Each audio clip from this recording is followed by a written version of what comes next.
Yo, yo, yo, what is up, guys? It's Cone back here again tonight with another episode of After the Buzzer. We had 4 games today, 3 of which ended series, with the Hawks beating the Knicks in a game that was kind of close and turned into a blowout to advance to the second round. The Sixers beating the Wizards in a game that was pretty close and then turned into a blowout to advance to the second round and win in 5 games. And then the Jazz beating the Grizzlies in a game that was never close, and it was always a blowout. So, kind of variety across the league. I'm going to talk about each of those games later in the video, but I have to start the video with the Dallas Mavericks versus the Los Angeles Clippers. The Mavericks just won Game 5, 105-100, in a game that looked like the Mavericks were going to kind of start to run away with it at the end. The Clippers made a crazy comeback and then just absolutely fell apart at the end. Both teams really struggling there at the end to score the basketball, bad plays all around. But what really matters is that the Mavericks are now 3-2. And the Los Angeles Clippers right now are on the verge of one of the most historic disappointments in NBA history, is what I'm going to say. Because I know, they're a 4 seed. It's a 4 or 5 seed matchup, so it's not that big of a deal, right? Except when you factor in the fact that this Clippers team is supposed to be a championship contender. This Clippers team, they mortgaged their entire future. Shai Gilgeous-Alexander, first-round picks on first-round picks, a historic amount. Pick swaps, Gallinari, you name it. The Clippers gave it up to bring in Paul George so that Kawhi Leonard would join him. They assembled what a lot of people said were the best defensive duo since Michael Jordan and Scottie Pippen. They were heralded as the best duo in the league. And then last year, they blow a 3-1 lead with an opportunity to face the Lakers in the Western Conference Finals. They blow a 3-1 opportunity in the second round of the playoffs to the young Denver Nuggets. And right now, they're on the verge of getting eliminated by the team that they sought out. The Los Angeles Clippers asked to play the Mavericks. They tanked the last 2 games of the season to play the Dallas Mavericks. And they're on the verge of getting eliminated by them. That's ridiculous. NBA Twitter will literally explode if the Clippers lose this series. And the Mavericks now have a shot at home, given the road team has won all 5 games in this series, which I think this is only the second time ever it's happened, I believe, if I saw the stat correctly on the broadcast, but it's ridiculous. This has been an insane series. Luka Doncic is establishing himself more and more as a guy worthy of a top 5 player nomination. I'm kind of leaning towards putting him in that category. I think he's definitely top 10, at least like top 7 or 8-ish. I don't know. Anyways, Luka Doncic is incredible. The Mavericks as a whole kind of stepped up towards the end of this game because Luka kind of went cold. They were just taking a lot of really tough shots, but great defense from Dorian Finney-Smith and Tim Hardaway Jr. towards the end of the game to really close this one out. Paul George was solid in this game. He just had a couple bad plays at the end that really cost them the game. He had a bad turnover. I think a couple of bad turnovers, actually, and just a bad shot. Kawhi Leonard airballed the attempt to try and tie the game and send it to overtime due to great defense by the Mavericks, forcing him to take a really tough corner 3. This was just a crazy game, and I can't emphasize enough how much of a failure this will be if the Clippers lose in round 1. For a championship contender, like I said, we have never seen a team give up the package that the Clippers gave up to bring in a guy like Paul George. We've never seen that. I know. They had to bring in Paul George to get Kawhi Leonard. I get it. But to bring in Paul George and Kawhi Leonard, the haul was ridiculous. And as a Thunder fan, I can't say I'd mind very much if the Clippers did lose in the first round. Now, obviously, shout out to all the Clippers fans out there, like y'all rocking all that stuff, but if the Clippers lose in the first round, it gives the Thunder a much better chance of either of them blowing it up somehow or Kawhi Leonard leaving or something like that and getting better draft picks. But if they lose this game, it's going to be hell for this entire franchise. This is going to be the craziest offseason ever. Players are going to get traded left and right. People are going to get fired. Because at this point, who do you blame? All the guys that the Clippers blamed for this failure that they had last season are gone. Montrezl Harrell got blamed because, he wasn't playable in the playoffs, which was kind of true, but he got blamed for that. They brought in Serge Ibaka. They blamed Doc Rivers for blowing the 3-1 lead. He's gone. You have Tyronn Lue, who was sitting next to Doc Rivers. Credit to Doc Rivers for this quote, actually. Doc Rivers, when asked about the hiring of Tyronn Lue for the Clippers, said, Tyronn Lue was sitting on the bench right next to me when we blew that 3-1 lead. And he was. And now, the awful late game execution in this game has costed them an opportunity to take a critical Game 5 win. The Mavericks being up 3-2 it's crazy. I had the Clippers winning this series in 6 games. I thought the Clippers were just the better team. And maybe I've been fooled again. Maybe I have. I had a video that got one of the, honestly, the best performing videos in my entire channel's history is a video talking about why the Clippers are contenders and why people are sleeping on them. I'm an idiot. Apparently, I'm just completely wrong and I have no idea what I'm talking about. This series isn't over, to be fair. But this team doesn't look ready. This team, if they play like this, are going to get destroyed in the second round too. But the Utah Jazz are going to destroy this Clippers team if they play like this. The Mavericks are on the verge of completing one of the coolest moments in sports history in terms of the story of Luka Doncic, a 22-year-old who, in my opinion, is probably going to be a top 10 player by the time he retires. Not in the league of all time. That's how good Luka already is. And it's a really good way to start an all-time resume. If he gets beat, he got beat in his first season, and he came back his second year and said, I refuse to get beat again. The Clippers wanted me. Here we go. And he beats them. That's a crazy way to start off a dude's legacy. It's unreal, the way that he's playing. And the way that he just has this Mavericks team on his back. I believe they made 37 shots, if I recall correctly. Luka assisted or scored on, I think it was 32 or 33 of those. 4 or 5 shots that Luka did not directly contribute to, either scoring the ball or assisting on the shot. That's how much he has this team on his back, and he's about to almost single-handedly take down 2 of the best defensive players, or one of the best defensive duos we've seen in such a long time. 2 top 15 players. Kawhi, who's probably a top 5 guy. Like I said, Paul George had a good game. Kawhi did not have a good game. I don't know what the Clippers do. If they lose this series, I have no idea where they go from here because they can't blow it up. And if Kawhi Leonard has the option to walk, his family's in LA, so I still would be surprised if he walked. But if Kawhi Leonard wants to win and you get eliminated first of all, in the second round in your first year after blowing a 3-1 lead, and then you get eliminated in the first round, how do you stay if you're trying to win? I don't understand.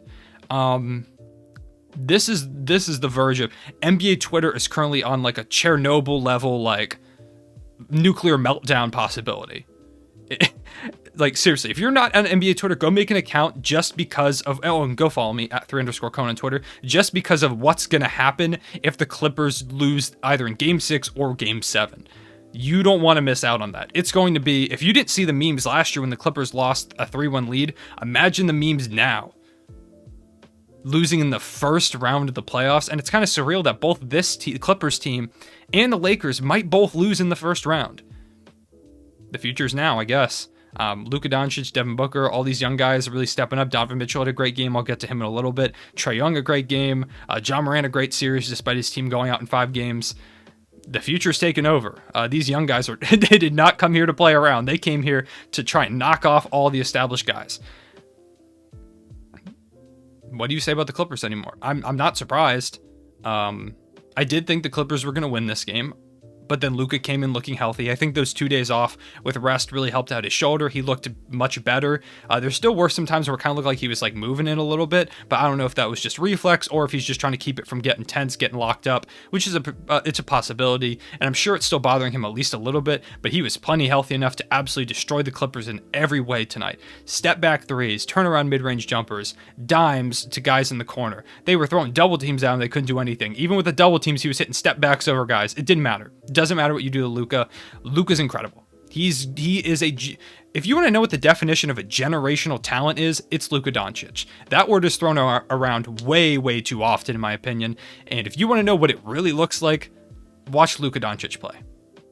He's going to be one of the greatest players of all time by the time he retires, and I'm really privileged to watch a guy only a year younger than me on the verge of knocking off what a lot of people considered as a championship contender, if not the leading championship contender going into this season. It's crazy.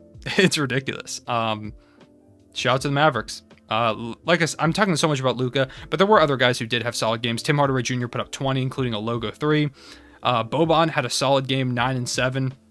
The Mavericks, Rick Carlisle, shout out to him, made great adjustments to stop this Clippers team. They started off starting Boban, and they played a lot bigger in this game, a lot more Dwight Powell minutes, 22 minutes in this game, which was a lot for him, especially as of recently. He's kind of lost his spot in the rotation recently, so he really stepped up here.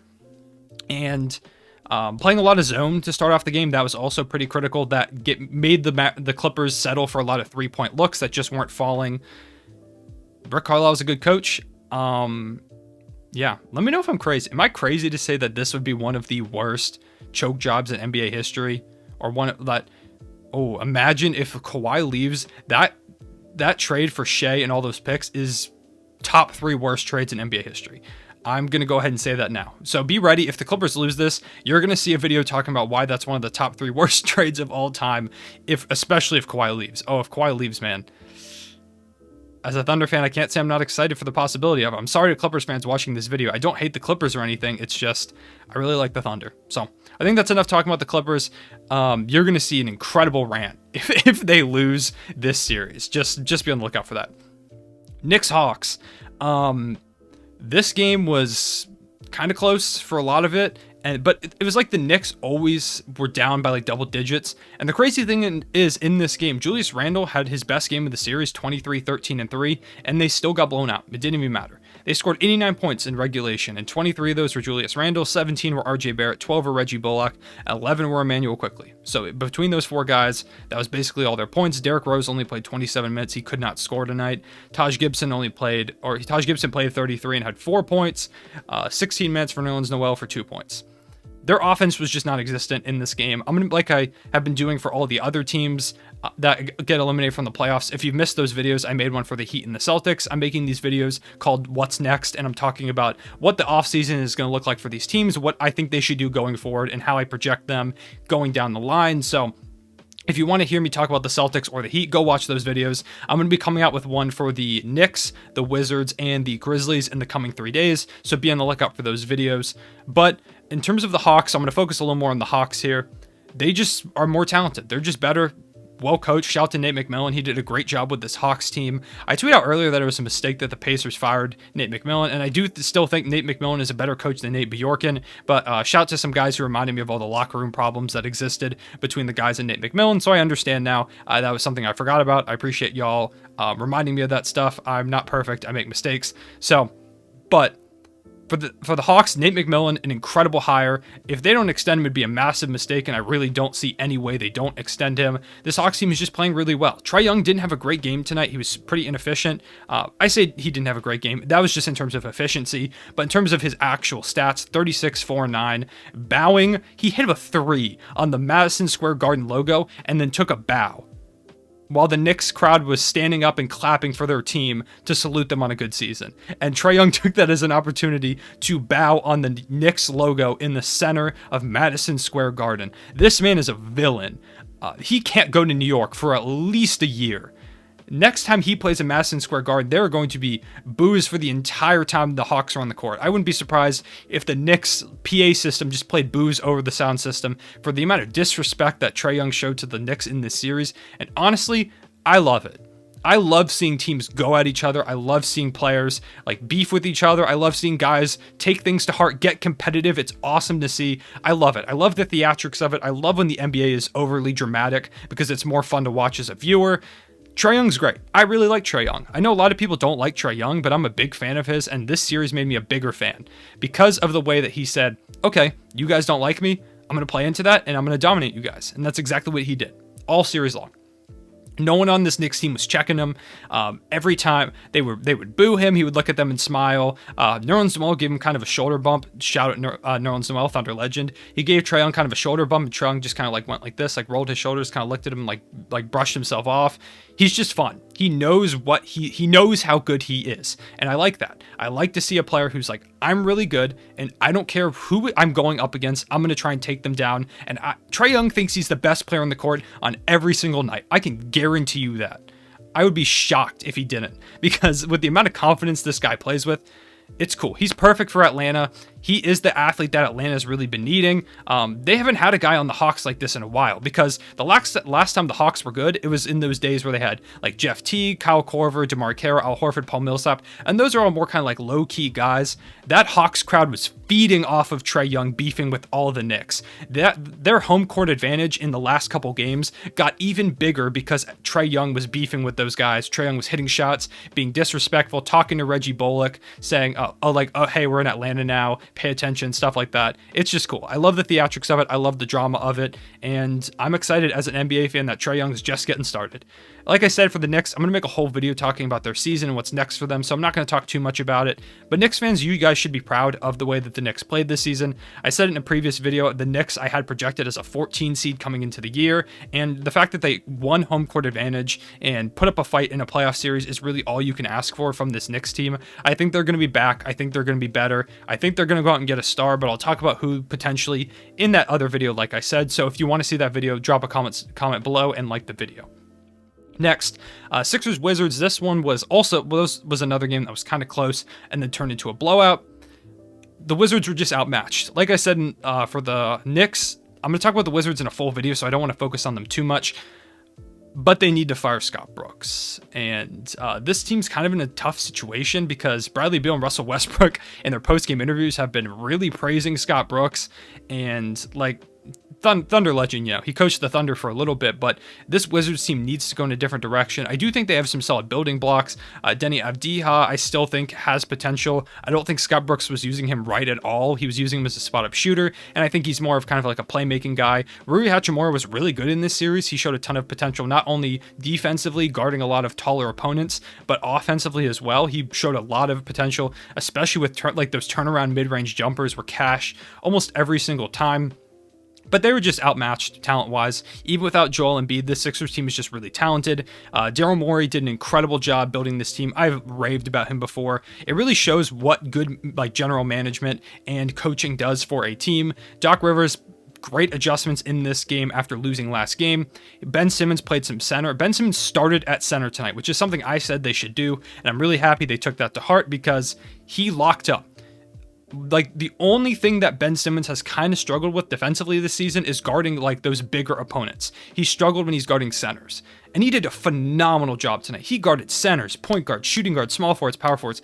He guarded every position tonight, and he locked everyone up with a 19, 10, and 11 triple-double.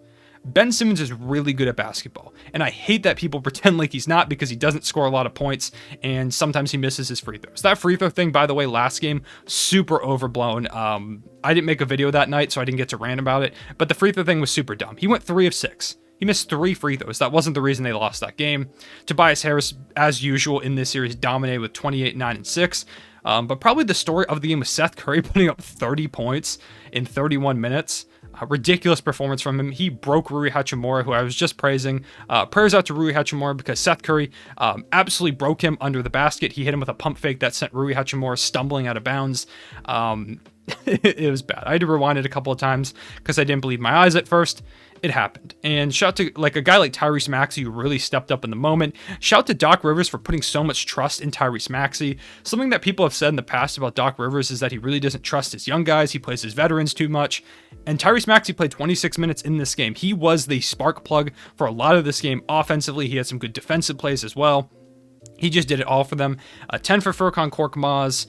And shout out to Rajon Tucker, who scored 1 point in this game. Shout out to him. He said he modeled his game after Russell Westbrook, so he deserves a shout out in this video.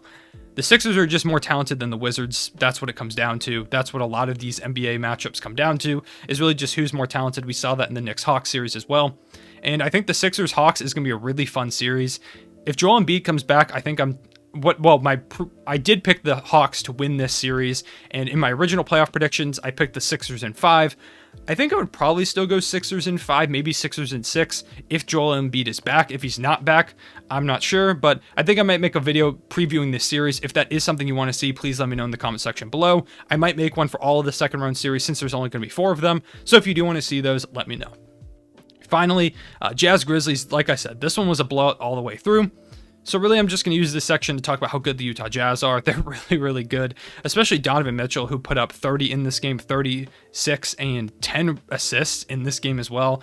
Getting shots for everyone, 17 for Royce O'Neal, 17 for Bojan Bogdanovic. Mike Conley went out with a hamstring injury. Hopefully he's okay, and it was just precautionary because this was a blowout when he went out. 24 for Jordan Clarkson, 6 for Georges Niang.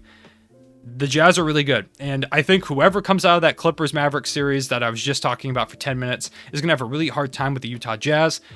Depending on which team comes out, I'm not sure who I'm going to pick in that series, but the Jazz are really good, and don't be surprised if they make a run, not just to the conference finals, but to the NBA finals.